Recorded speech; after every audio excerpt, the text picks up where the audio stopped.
టీవీకి స్వాగతం. నేను మీ దండుగుల శ్రీనివాస్. ఈరోజు మీతో షేర్ చేసుకోబోయేది ఒక ముఖ్యమైన టాపిక్ మీద. అది హైడ్రా మూసి ఉదంతాలపై. హైడ్రాపై తర్వాత మూసి పరివాహక ప్రాంతాల్లో ఉన్న అక్రమ కట్టడాలపై ప్రభుత్వం తీసుకుంటున్న చర్యల మీద చాలా చోట్ల వ్యతిరేకత వస్తుంది. మొన్నటి వరకు హైదరాబాద్ శివారు ప్రాంతాల్లో చాలామంది ఆర్ధనాదాలు చేశారు, ప్రభుత్వం మీద దుమ్మెత్తి పోశారు, శాపనార్థాలు పెట్టారు. హైడ్రా పూర్తిగా రోడ్డున పడేస్తుంది, కష్టపడి కట్టుకుంటే అనుమతులు ఇచ్చిన వారిని తర్వాత అందరినీ వదిలిపెట్టి సౌకర్యాలని కల్పించిన ప్రభుత్వాలు పాలకులు వాళ్ళందరినీ వదిలిపెట్టిన తర్వాత ఈరోజు ఎఫ్టీఎల్ అని బఫర్ జోన్ అని చెప్పేసి ఈరోజు వచ్చి గులగొడుతున్నారు. ముందు ఎటువంటి నోటీసులు ఇవ్వలేదు, మేము అప్పు సప్పు చేసి ఇదంతా కట్టుకున్నామని చెప్పేసి వాళ్ళంతా రోడ్డుపైకి వచ్చి ప్రభుత్వాన్ని తిట్టిపోస్తున్న క్రమంలో ఆ తర్వాత వెంటనే మూసి పరివాహక ప్రాంతంపై పడింది ప్రభుత్వం. మూసి నది చుట్టుపక్కల ఉన్న వాళ్ళందరినీ కూడా ఆ కట్టడాలను వాటిని అందరినీ కూడా తొలగించే క్రమంలో రెడ్ మార్క్ వేసుకుంటూ పోతున్నది. ఈ క్రమంలో ఇంకా ఉవ్వెత్తున ప్రజా ఆందోళన మొదలైంది. వాళ్ళందరూ కూడా ఇంకా మాస్ పీపుల్ అంతా కూడా రోడ్డుపైకి వచ్చారు. ప్రతిపక్షాలు ఏకమయ్యాయి. ఒకవైపు బీఆర్ఎస్, మరోవైపు బీజేపీ ప్రభుత్వ చర్యలను ఖండిస్తూ వస్తుంది. పేద జనాన్ని ఆ విధంగా చేయొద్దు అంటున్నారు. సీఎం రేవంత్ రెడ్డిని కూడా వాళ్ళు విమర్శిస్తున్నారు ఘాటుగా. ఈ క్రమంలో పీసీసీ చీఫ్ మహేష్ కుమార్ గౌడ్ కీలకంగా వ్యాఖ్యలు చేశారు. అదేంటంటే వాస్తవం టీవీ ప్రతినిధితో ఆయన మాట్లాడారు. హైడ్రా చర్యల మీద ప్రభుత్వానికి 90% మేర ప్రజలు ఆమోదం ఉంది, చాలా ప్రశంసిస్తున్నారు.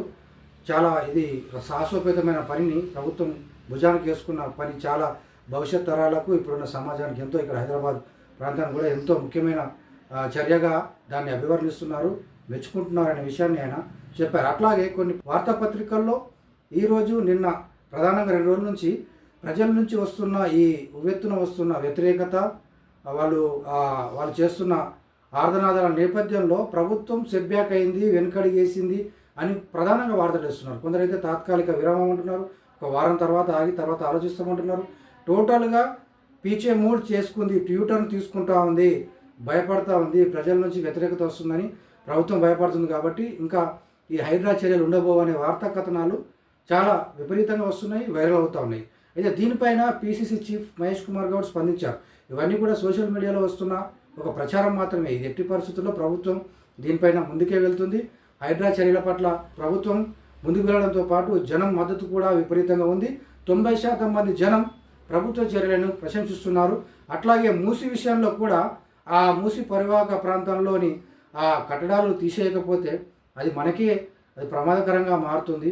అప్పుడు ఇష్టం వచ్చినట్టు కట్టుకున్నారు. వాస్తవంగా అట్లా కట్టుకోకూడదు, ఎవరి అజమాయిషీ లేకుంటే కట్టుకుంటూ వెళ్ళిపోయారు. ఇప్పుడు వాళ్ళకు చెప్పి నచ్చజెప్పి తీసేసి వాళ్ళకు పునరావాసం ఏర్పాటు చేసి అయితే డబుల్ బెడ్రూమ్లా ఇంకా వేరే పరిహారం అవన్నీ అందిస్తూనే మనం ఇదంతా చేసుకుంటూ పోవాలి. ఎవరో ఒకరు చేయకపోతే అది కాదు. ఇప్పుడు కాంగ్రెస్ కీలకమైన ఈ పనిని భుజానికి ఎత్తుకుంది. ఇది చాలా ముఖ్యమైన చర్య హైదరాబాద్లో. ఇది ముందుకు పోతుంది. ప్రభుత్వం దీనిపైన ఒక చిత్తశుద్ధితో ఉంది. బయట జరుగుతున్న ప్రచారం అంతా కూడా అదంతా కూడా తప్పుడు ప్రచారం, ఒక అపోహ మాత్రమే. ప్రభుత్వం ఈ విషయంలో చిత్తశుద్ధితో నిలకడగా ముందుకు పోతూ ఉంది. ప్రజల నుంచి కూడా మద్దతు లభిస్తోంది అని చెప్పేసి ఆయన మాట్లాడడం అనేది ఇలా కీలక అంశంగా మనం చెప్పుకోవచ్చు.